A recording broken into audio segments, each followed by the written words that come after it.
ভারতের হয়ে অভিষেক টেস্টেই ১৭ রান করেছিলেন পৃথ্বী শ। তবে জাতীয় দলে নিয়মিত না হতে পেরে ফেরার মিশনে খেলছেন রঞ্জি ট্রফিতে।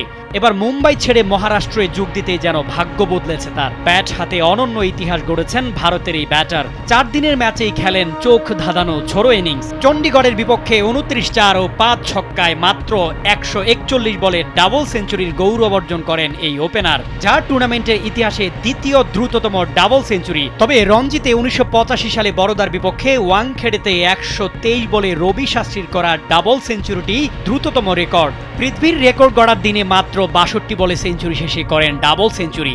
শেষ পর্যন্ত ১৫৬ বলে ২২২ রানে থামে তার অনবদ্য ইনিংসটি। তবে ডাবল সেঞ্চুরিতেও ভাঙতে পারেননি লিটন দাসের রেকর্ড। ২০১৮ সালে রাজশাহীতে রংপুরের হয়ে ১৪০ বলে ডাবল সেঞ্চুরির দানবীয় ইনিংসটি খেলেছিলেন টাইগার ব্যাটার লিটন দাস। সেটিই বাংলাদেশের দ্রুততম ডাবল সেঞ্চুরি।